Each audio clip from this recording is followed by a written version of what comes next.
नमस्कार दोस्तों।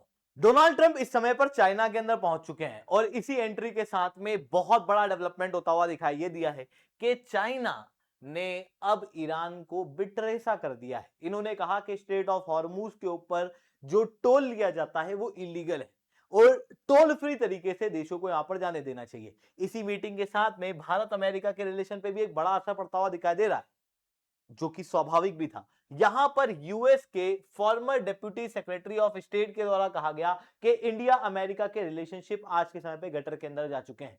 ऐसा क्यों हो रहा है? क्यों अमेरिका चाइना के रिलेशन इंप्रूव हो रहे हैं और उसकी वजह से इंडिया के ऊपर क्या असर पड़ रहा है, इससे मैं शुभेंदु चौहान डिटेल में आप लोगों के साथ में चर्चा करूंगा। बट उसके पहले अगर आपको इंडिया के टॉप एजुकेटर से पढ़ना है तो आप अनअकैडमी के ऊपर जुड़ सकते हो, जहां पर कंप्रेहेंसिव यूपीएससी सीएससी की तैयारी इंडिया के टॉप एजुकेटर्स के द्वारा आपको कराई जाएगी। स्टडी मटेरियल दिया जाएगा, वन ऑन वन मेंटरशिप दी जाएगी, टेस्ट सीरीज दी जाएगी, सब कुछ आपको मिलेगा मार्केट के सबसे कम रेट के अंदर। तो अगर आपको अनअकैडमी के ऊपर जुड़ना है, यूज द कोड SRC10। ठीक है, चलिए दोस्तों समझने का प्रयास करते हैं अभी क्या हुआ है। देखो, अभी जो डोनाल्ड ट्रंप की एंट्री हुई है ना चाइना में, ये मेरे को याद दिलाता है 1972 का एक इंसिडेंट, जहां पर माओ जेडोंग के पास पहुंचे थे उस समय पर निक्सन। 1972 के अंदर ऐसा क्यों किया गया था और क्या यहां पर कोरिलेशन है, थोड़ा सा इसे समझने का प्रयास करना। उस समय पर अमेरिका वियतनाम के अंदर युद्ध लड़ रहा था। बहुत कूटे उस समय पर वियतनाम के अंदर अमेरिका को पड़ रहे थे। वियतनाम को पीछे से सपोर्ट किया हुआ था चाइना ने भी। तो निक्सन उस समय पर चाइना के अंदर पहुंचे और चाइना से बातचीत की और आउटकम क्या निकला? चाइना ने कहा कि अब हम वियतनाम को बहुत सपोर्ट नहीं करेंगे। अमेरिका भी चुपचाप वियतनाम से बाहर निकल गया। वियतनाम ने अपनी तरफ से विक्ट्री घोषित कर दी और अमेरिका ने भी फेस सेविंग विक्ट्री जो है वो यहां पर स्टेब्लिश कर ली। बट इसकी वजह से अमेरिका वियतनाम का तो फायदा हुआ ही सही, चाइना के लिए जैकपॉट हो गया। क्योंकि जब निक्सन पहुंचे थे चाइना, तो चाइना ने कुछ बड़ी डिमांड रखी थी इस चीज को करने के लिए। चाइना ने यह कहा था कि पहला तो आप ताइवान को एक अलग देश मानना बंद कर दो। अब ताइवान के अंदर उस समय पर रिपब्लिक ऑफ चाइना की सरकार हुआ करती थी और इसके पास में वीटो पावर थी, यानी कि परमानेंट सीट इस समय पे ताइवान के पास में थी। जब ताइवान को एक अलग देश मानना बंद कर दिया गया, तो पीपल रिपब्लिक ऑफ चाइना, यानी कि अभी जो प्रेजेंट चाइना है, उसके पास में यूएनएससी की परमानेंट सीट आ गई। इन्वेस्टमेंट भी मिला और दोनों देशों के बीच में कॉर्डियल रिलेशन एस्टेब्लिश हो गया। ठीक उसी तरीके की स्थिति आज भी है।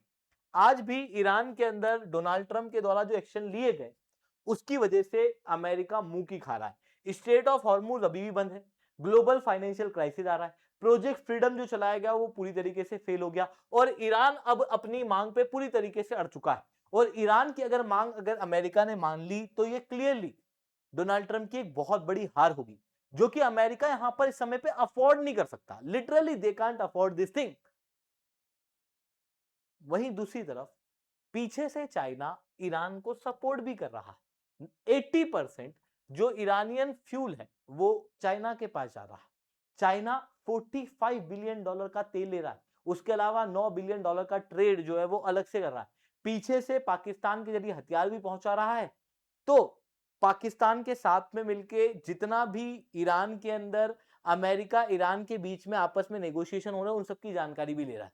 ये सारी चीज दिखाता है कि पीछे से ईरान को सपोर्ट जो है वो चाइना का है। इसीलिए जिस तरीके से 1972 में हुआ था ना, ठीक उसी तरीके से यहां पर अब डोनाल्ड ट्रंप चाइना के पास में पहुंचे। अब आपके दिमाग में सवाल ये आ रहा होगा कि पर चाइना के पास पहुंचे क्यों? अगर ईरान यहां पर ये सब कर रहा था तो चाइना के ऊपर सैंक्शन भी तो लगाए जा सकते थे पीछे से सपोर्ट करने के लिए। तो चाइना के ऊपर सैंक्शन लगा पाना अब एक बहुत मुश्किल चीज हो चुकी है, क्योंकि इन्होंने रशिया के ऊपर ऑलरेडी लगा दिया, एक बहुत बड़ी अर्थव्यवस्था है। उसके बाद अब चाइना जो है वो छोटी अर्थव्यवस्था नहीं है। चाइना की अगर मैं बात करूं तो अमेरिका चाइना की इकोनॉमी के बीच में केवल 1.5 गुना का अंतर है। चाइना जो है वो बहुत तेजी से ग्रो कर रहा है, 5% के रेट से ग्रो कर रहा है। 2010-2014 के अंदर ये $10 ट्रिलियन की इकोनॉमी हुई थी। अमेरिका जो है वो सन 2000 के अंदर $10 ट्रिलियन की इकोनॉमी हुआ था, उसके बाद 2 से 3% की ग्रोथ हासिल किया हुआ है। तो जो गैप है ना अमेरिका चाइना के बीच में, वो इतना ज्यादा नहीं। अब चाइना ने क्या किया हुआ है, अपने युआन के ट्रेड को बहुत ज्यादा स्ट्रॉन्ग किया हुआ है ग्लोबल लेवल पे। कई सारे देशों को डेप्ट भी दिया हुआ है। अगर चाइना के ऊपर सैंक्शन लग जाते हैं ना, तो ये अमेरिका की डॉलर की डोमिनेंस को लगभग खत्म कर देगा। लिटरली ये खत्म कर देगा। इसलिए अमेरिका यहां पर डायरेक्ट सैंक्शन नहीं लगा पा रहा और इसीलिए डोनाल्ड ट्रंप को यहां पर मजबूरन रूप से इस समय पर चाइना जाना पड़ा है। पर चाइना अगर यहां पर नेगोशिएशन के अंदर कुछ मदद करता है तो चाइना पिछली बार की तरह कुछ बड़े हथियार अपने हाथ में जरूर लेगा, क्योंकि चाइना थोड़ी चाहता कि युद्ध खत्म हो। चाइना चाहता है ये युद्ध चलता रहे, अमेरिका जो है मिडिल ईस्ट के अंदर जूझता रहे, चाइना ग्लोबल सुपर पावर बन जाए। पर फिर भी अगर मन पे मार के चाइना अगर यहां पर नेगोशिएशन कराता भी है तो चाइना यहां पर टैरिफ रिडक्शन, सैंक्शन को ईज कराना, टेक्नोलॉजिकल रेस्ट्रिक्शन, ये सब खत्म करा देगा। ताइवान वाले केस को तो ऑलरेडी चाइना के द्वारा उठाया जा चुका है। तो यहां पर यूएस को मजबूरन रूप से चाइना के सामने घुटने टेकने पड़ेंगे और इससे चाइना की सॉफ्ट पावर भी बढ़ेगी। पर इसका डायरेक्ट नुकसान जो है वो इंडिया को भुगतना पड़ेगा, क्योंकि अगर चाइना की ग्लोबल पावर बढ़ती है तो ये इंडिया के ऊपर नेगेटिवली इंपैक्ट करता ही करता है। अभी आप क्लियरली देख सकते हो अमेरिका इस समय पर चाइना से अपने रिलेशन सुधारना चाहता है, तो अमेरिका के फॉर्मर डिप्टी सेक्रेटरी कहते हैं कि इंडिया और अमेरिका के रिलेशन तो लगभग गटर के अंदर जा चुके हैं। अगर चाइना यहां पर नेगोशिएशन कराता है और उसकी पावर यहां पर इनहेंस होती है, चाइना ग्लोबल सुपर पावर बनता है, तो उसकी वजह से इंडिया की ग्रोथ के ऊपर असर साफ रूप से पड़ता हुआ दिखाई देगा।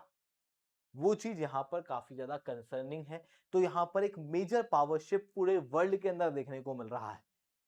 अब साउथ एशिया, इंडियन ओशन के अंदर हेजिमनी किसकी होगी और पूरे वर्ल्ड के ऊपर हेजिमनी किसकी होगी, ये मीटिंग वो चीज निर्धारित कर रही है। आई होप ये सारी बातें आप लोगों को समझ में आई होंगी। लेक्चर अच्छा लगा हो तो लाइक करना, लेक्चर बहुत अच्छा लगा हो नीचे ऐसा रिटर्न कमेंट करना। यूपीएससी सीएससी की तैयारी करना है, इंडिया के टॉप एजुकेटर से पढ़ना है, आप अनअकैडमी के ऊपर जुड़ सकते हो, जहां पर कंप्रिहेंसिव यूपीएससी सीएससी की तैयारी इंडिया के टॉप एजुकेटर्स के द्वारा आप लोगों को कराई जाएगी। Study material, one on one mentorship, test series, ये सब कुछ आपको मिलेगा मार्केट के सबसे कम रेट के अंदर। अभी अनअकैडमी की all India prelims mock test भी आप ज्वाइन कर सकते हो, 17 मई को होने वाला, बिल्कुल फ्री ऑफ कॉस्ट। नीचे डिस्क्रिप्शन के अंदर मैंने लिंक दी हुई है। आज के लिए दोस्तों that's all for my side. जय हिंद, जय भारत।